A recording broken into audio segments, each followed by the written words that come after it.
मृत्यु का बड़ा भय है, क्या इससे छूटने का कोई उपाय है?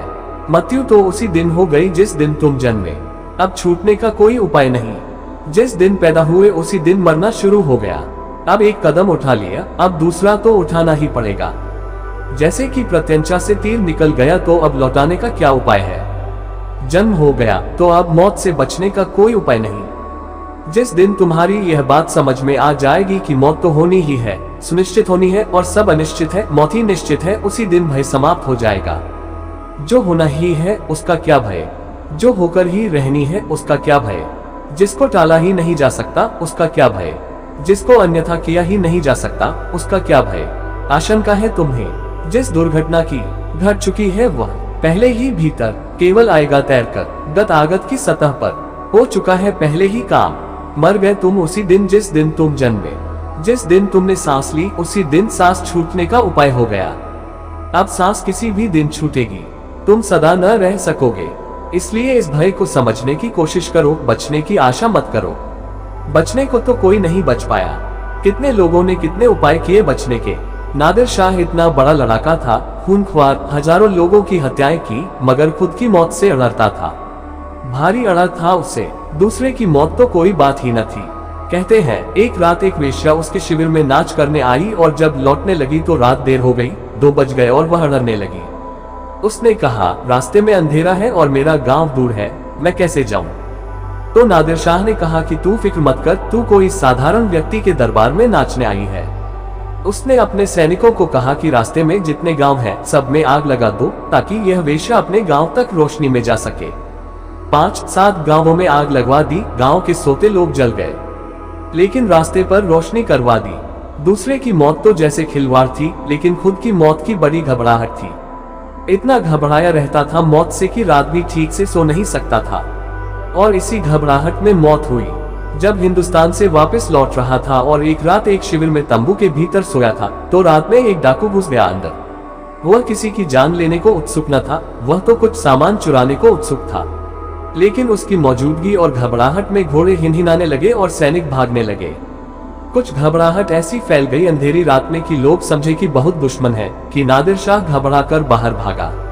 तंबू की रस्सी से पैर फंस गया तो वह समझा कि किसी ने पैर पकड़ लिया और उसी घबराहट में उसकी हृदय की धड़कन बंद हो गई। वह गिर पड़ा। कोई ने पकड़ा नहीं, किसी ने मारा नहीं, किसी ने कुछ किया नहीं, सिर्फ पैर फंस गया तंबू की रस्सी में। वह समझा कि गए जान से।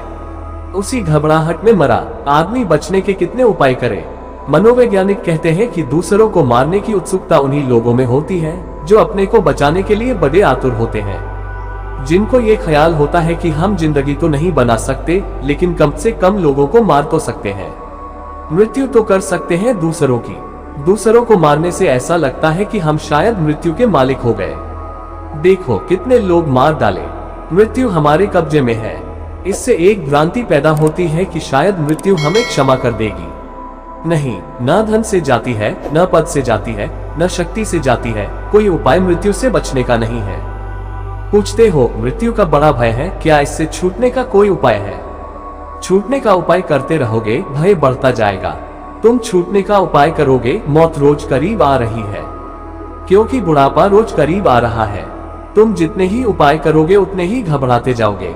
मुझसे तुमने पूछा है अगर, और मेरी बात अगर समझ सको तो मैं तुमसे कहूंगा मौत को स्वीकार कर लो, छूटने की बात ही छोड़ो। जो होना है, उसे तुम स्वीकार कर लो। उसे तुम इतने अंतरतम से स्वीकार कर लो कि उसके प्रति विरोध न रह जाए। वही भय समाप्त हो जाएगा। मृत्यु से तो नहीं छूटा जा सकता, लेकिन मृत्यु के भय से छुटकारा हो सकता है। मृत्यु तो होगी लेकिन भय आवश्यक नहीं है। भय तुमने पैदा किया है।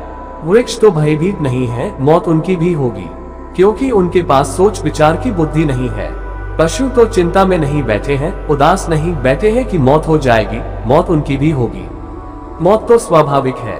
वृक्ष, पशु, पक्षी, आदमी सभी मरेंगे, लेकिन सिर्फ आदमी भयभीत है, क्योंकि आदमी सोचता कि किसी तरह बचने का उपाय हो जाए, कोई रास्ता निकल आए। तुम जब तक बचना चाहोगे तब तक भयभीत रहोगे। तुम्हारे बचने की आकांक्षा से ही भय पैदा हो रहा है। स्वीकार कर लो, मौत है, होनी है, तो जब होनी है हो जाएगी। और हर्जा क्या है? जन्म के पहले तुम नहीं थे, कोई तकलीफ थी? कभी इस तरह सोचो, जन्म के पहले तो तुम नहीं थे, कोई तकलीफ थी। मौत के बाद तुम फिर नहीं हो जाओगे, तकलीफ क्या होनी। जैसे जन्म के पहले थे वैसे ही मौत के बाद फिर हो जाओगे। जो जन्म के पहले हालत थी वही मौत के बाद हालत हो जाएगी। जब तक तुमने पहली सांस न ली थी तब तक का तुम्हें कुछ याद है? कोई परेशानी है, कोई झंझट? ऐसे ही जब आखिरी सांस छूट जाएगी उसके बाद भी क्या झंझट, क्या परेशानी। सुकरात मरता था, किसी ने पूछा कि घबरा नहीं रहे आप? सुकरात ने कहा, घबराना क्या है। या तो जैसा आस्तिक कहते हैं आत्मा अमर है तो घबराने की कोई जरूरत ही नहीं। आत्मा अमर है तो क्या घबराना। या जैसा कि नास्तिक कहते हैं कि आत्मा मर जाती है तो भी बात खत्म हो गई। जब खत्म ही हो गए तो घबराना किसका? घबरा का कौन? बचे ही नहीं तो न रहा बांस, न बजेगी बांसुरी। तो सुकरात ने कहा, दोनों हालत में दोनों में से कोई ठीक होगा और तो कोई उपाय नहीं है। या तो आस्तिक ठीक या नास्तिक ठीक। आस्तिक ठीक तो अमर है, बात खत्म हुई, चिंता क्या करनी ना। नास्तिक ठीक तो बात खत्म ही हो जानी है, चिंता किसको करनी है, किसकी करनी है। सुकरात ने कहा, इसलिए हम निश्चित हैं, जो भी होगा ठीक है, तुम बचने की कोशिश न करो। मौत तो होगी, लेकिन तुमसे मैं कहना चाहता हूँ मौत तुम्हारी नहीं होगी। तुम्हारा जन्म ही नहीं हुआ तो तुम्हारी मौत कैसे होगी। शरीर का जन्म हुआ है, शरीर की मौत होगी। तुम्हारा चैतन्य अजन्मा है और अमृत धर्मा है। तुम्हारी उलझन सारी यह है कि तुमने शरीर को अपना होना समझ लिया है। मौत असली सवाल नहीं है, असली सवाल है कि शरीर को समझ लिया है, यह मैं हूँ। नीरव की अर्चा रव से, जीवन की चर्चा शब्द से। जैसे कोई शोरगुल से आशा कर रहा है शांति की, ऐसे कोई शब्द से बातें कर रहा है जीवन की। नीरव की अर्चा रव से, जीवन की चर्चा शब्द से। इस मुर्दे को तुम जीवित समझे हो, इसीलिए अड़चन हो रही है। मुर्दा तो मुर्दा है, अभी भी मरा हुआ है, रोज मर रहा है। तुम्हें ख्याल नहीं है क्योंकि तुम ख्याल देना नहीं चाहते, तुम लड़ते हो। ये तुम्हारे सिर में बाल उगते, दाढ़ी में बाल उगते, ये कभी तुमने ख्याल किया? इनको तुम काटते हो, दर्द नहीं होता। ये तुम्हारे शरीर का मुर्दा हिस्सा है जो शरीर बाहर फेंक रहा है। नाखून काटते हो, दर्द नहीं होता। ये जिंदा हिस्सा नहीं है। मल मूत्र रोज बाहर जा रहा है, ये सब मरा हुआ हिस्सा है। शरीर में से रोज मर रहा है कुछ। तुम रोज भोजन लेकर नया जीवन थोड़ा सा डालते हो, थोड़ी देर जीवन सरकता है, फिर रोज मुर्दा कुछ हिस्सा निकल जाता है। वैज्ञानिक कहते हैं 7 साल में आदमी का पूरा शरीर मर जाता है, फिर दूसरा शरीर। 70 साल की उम्र में 10 बार शरीर मर जाता है, पूरा का पूरा बदल जाता है, एक एक कण बदल जाता है। कुछ नहीं बचता पुराना, सब नया होता रहता है। शरीर तो रोज मर रहा है। शरीर की तो प्रक्रिया मृत्यु है। इस शरीर के पार एक चैतन्य की दशा है, मगर उसका तुम्हें कुछ पता नहीं। तुम वही हो और तुम्हें उसका पता नहीं। तुम्हें आत्मस्मरण नहीं। यह मत पूछो कि मौत के लिए हम क्या करें, इतना ही पूछो कि हमारे भीतर शरीर के पार जो है उसे जानने के लिए क्या करें।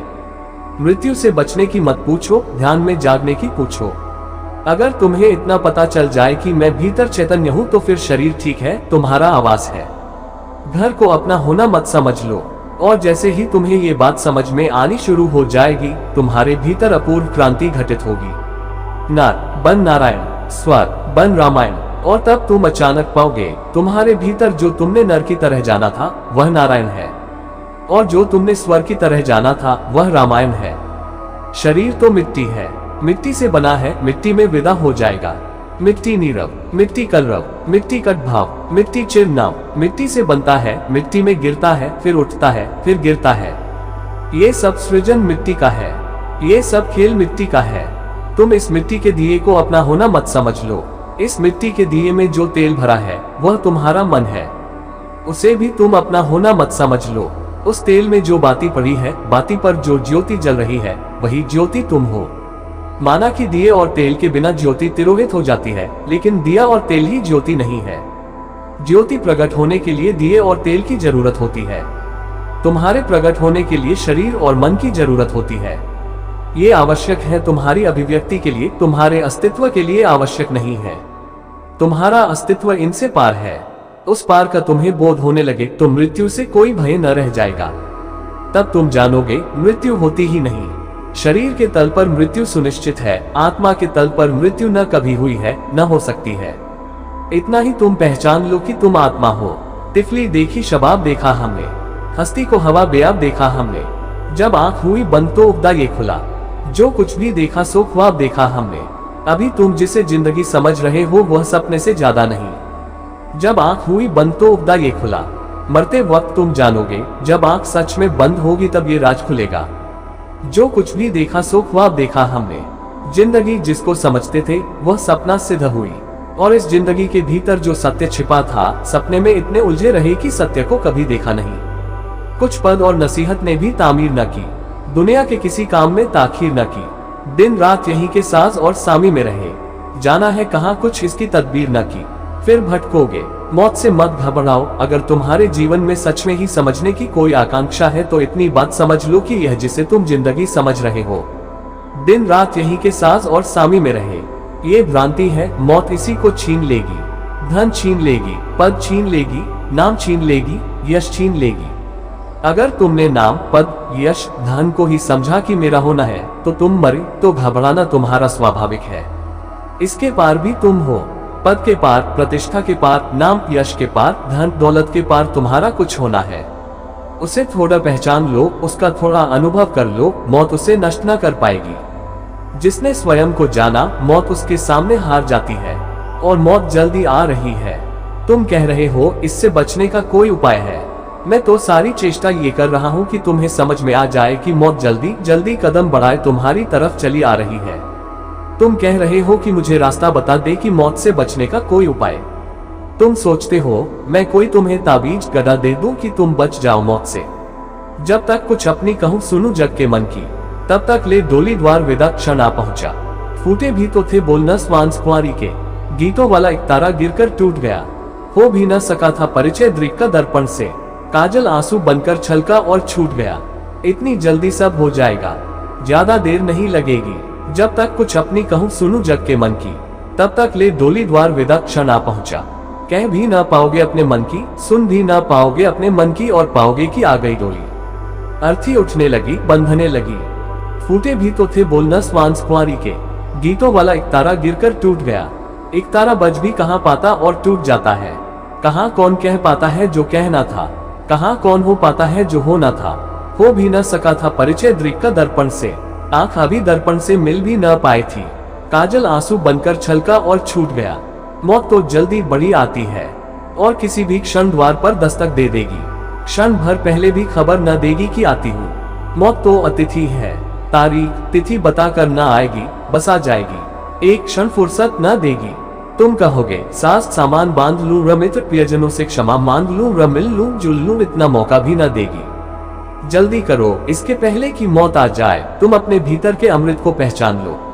तो मैं तो चाहता हूँ कि तुम्हें मौत के प्रति और सजग करूँ। मैं तो चाहता हूँ कि तुम्हें और कंपा दूं, तुम्हारी जड़ें हिल जाए। तुम चाहते हो कि मैं तुम्हें नींद में सुला दूं, कोई रास्ता बता दूं, कोई तरकीब दे दूं कि जिससे मौत से बचाव हो जाए। मौत से बचकर करोगे भी क्या? अभी कर क्या रहे हो जिंदा रहकर, यही करोगे ना बचकर। इसको कितने दिन तक करते रहने का मन है? 70 साल से मन नहीं चुकता, 700 साल करोगे यही? हद हो गई बात। मैंने सुना है कि सिकंदर अपनी यात्राओं में एक ऐसी जगह पहुंचा जहां उसे पता चला कि एक झरने के पास एक ऐसा जलधार है कि अगर उसका कोई पानी पी ले तो अमर हो जाता है। तो वह गया, उस जलधार की खोज किया। जब वह पहुंचा जलधार के पास, बड़ा आनंदित हो गया। ऐसा स्फटिक स्वच्छ जल उसने कभी देखा न था, और चुल भरने को ही था कि एक कौवा बैठा था वहां एक शाख पर। उसने कहा, रुक सिकंदर, पीछे पछताएगा, पहले मेरी बात सुन ले। सिकंदर बहुत हैरान हुआ। एक तो यह चमत्कार कि इस पानी को पीकर आदमी अमर हो जाता है, और यह एक चमत्कार कि यह कौवा बोलता है। उसने पूछा कि क्या कहना है तुझे? कौवे ने कहा, कहना मुझे यह है कि मैंने भी यह पानी पिया। मैं कोई छोटा मोटा कौवा नहीं हूँ, जैसा तू सिकंदर है आदमियों में, ऐसा मैं भी एक सिकंदर हूँ कौवों में। इसी की खोज मैंने सारे जीवन लगाए, और मैंने ये झरना पा लिया, और मैं ये पानी पी चुका। अब मैं तड़फ रहा हूँ, हजारों साल से जिंदा हूँ, मरता नहीं, अब मर सकता नहीं। पहाड़ से गिरता हूँ, पत्थर पर सिर पटकता हूँ, जहर पीता हूँ, मरता नहीं। और अब जिंदगी में कुछ सार नहीं है, वही कब तक दोहराए चला जाऊं? अब देख लिया सब, इसलिए तुझसे कहता हूँ पहले सोच ले, फिर मर ना सकेगा, फिर तेरी मर्जी। मैं इसीलिए यहाँ बैठा हूँ कि अब और दूसरे कोई ना समझ ये गलती ना कर ले जो मैंने की। और कहते हैं, सिकंदर थोड़ी देर सोचा और फिर चुपचाप सरक आया।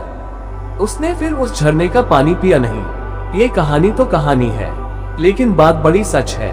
तुम पी सकोगे अगर उस झरने के पास पहुंच जाओ। ये बात तुम्हें ख्याल में ना आएगी कि फिर पीकर करोगे क्या।